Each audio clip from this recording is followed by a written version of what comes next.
নমস্কার বন্ধুরা, food point of দীপিকায় আপনাদের সকলকে স্বাগত। আমি দীপিকা। আজকে আপনাদের সাথে শেয়ার করব সয়াবিনের দো পেঁয়াজা। চলুন তাহলে রেসিপিটা শুরু করা যাক। সয়াবিনের দো পেঁয়াজা বানানোর জন্য প্রথমেই আমি একটা পাত্র গরম করে তার মধ্যে দিয়ে দিচ্ছি 300 ml পরিমাণ জল। এর মধ্যে দিয়ে দেব স্বাদ অনুযায়ী লবণ। এরপর আমি সয়া চাংসগুলোকে একটু সেদ্ধ করে নেব। এটাকে 3 থেকে 4 মিনিট এইভাবে হাই ফ্লেমে একটু সেদ্ধ করে নেব। সেদ্ধটা আমার হয়ে গেছে। এইবার এটাকে আমি একটা পাত্রে উঠিয়ে নেব। সয়াবিনগুলোকে আমি একটা পাত্রে উঠিয়ে নিয়েছি। এইবার দিয়ে দিচ্ছি নর্মাল ওয়াটার। এটাকে ভালো করে ঠান্ডা জল দিয়ে ধুয়ে আমি এর জলটাকে চেপে চেপে ফেলে আর একটা পাত্রে উঠিয়ে নেব। এতে করে এর যে গন্ধটা এটা পুরোপুরি চলে যায়।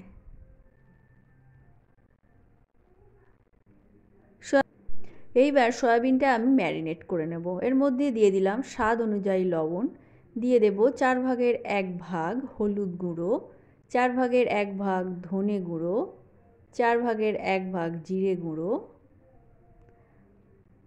আর দিয়ে দেব 4 ভাগের 1 ভাগ রসুন বাটা আর 4 ভাগের 1 ভাগ আদা বাটা। এই সমস্ত মশলাগুলোকে ভালো করে সয়াবিনের গায়ে মাখিয়ে এটাকে আমি 10 মিনিটের জন্য রেস্টে রেখে দেব। 10 মিনিট পর এর মধ্যে 1 টেবিল চামচ বেসন দিয়ে এটাকে ভালো করে কোট করে এটাকে আমি ভেজে নেব।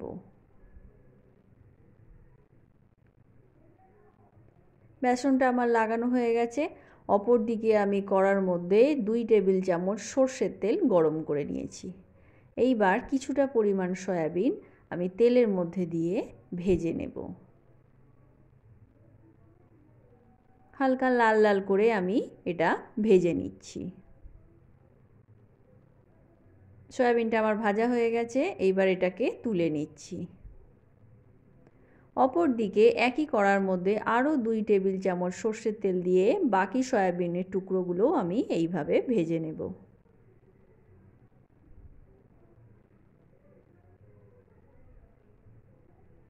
সয়াবিনটা আমার ভাজা হয়ে গেছে। এইবার এটাকেও আমি উঠিয়ে নিচ্ছি।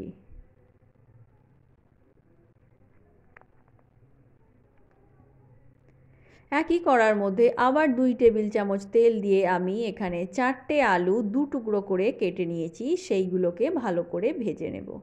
দিয়ে দিচ্ছি 4 ভাগের 1 ভাগ হলুদ গুঁড়ো আর 4 ভাগের 1 ভাগ লবণ।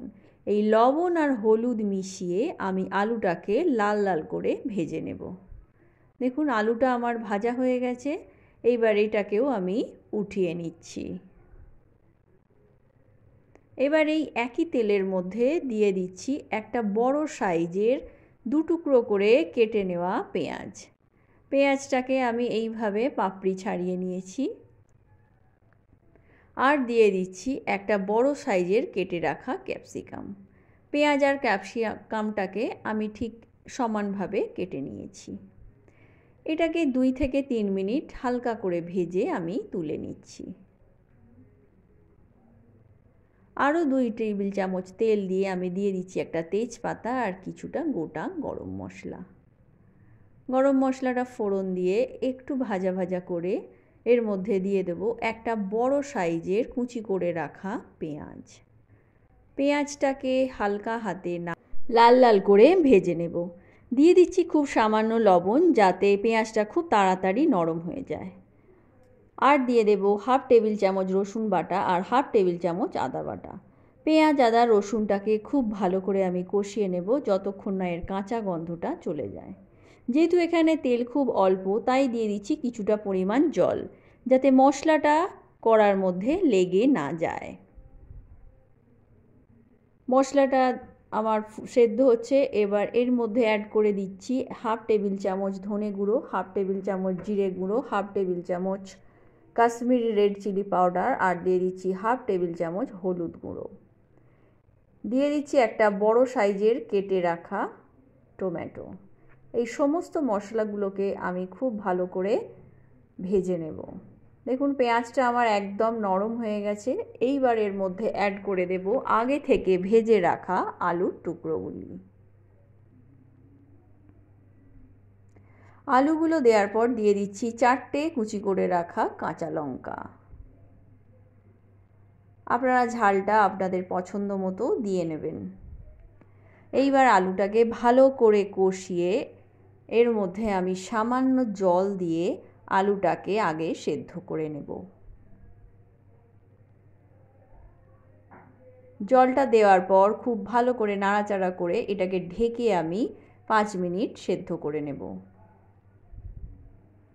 ফিরে আসছি 5 মিনিট পর।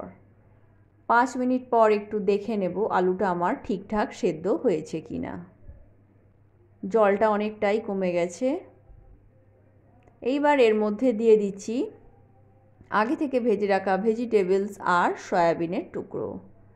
এই সমস্ত উপকরণগুলোকে আলুর সঙ্গে ভালো করে মিশিয়ে নেব।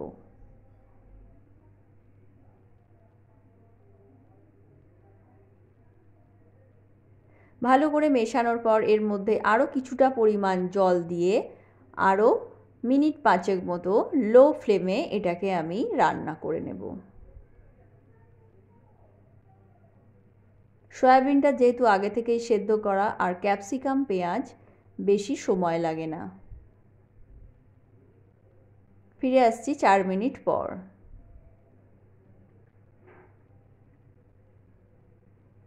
তরকারিটা আমার একদম রেডি হয়ে গেছে।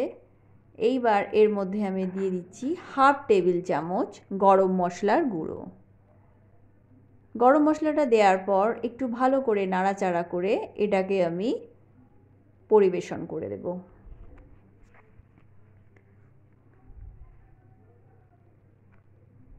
তো বন্ধুরা, কেমন লাগলো রেসিপিটা অবশ্যই একবার বাড়িতে ট্রাই করে দেখবেন। আর ভালো লাগলে একটা লাইক করবেন, কমেন্ট ও শেয়ার করতে ভুলবেন না। আর আমার চ্যানেলে নতুন হয়ে থাকলে চ্যানেলটা সাবস্ক্রাইব করার অনুরোধ রইল। পাশে থাকা বেল আইকনটা প্রেস করে দেবেন যাতে করে আমি চ্যানেলে নতুন কোনো ভিডিও দিলে তার আপডেট আপনি পেতে পারেন।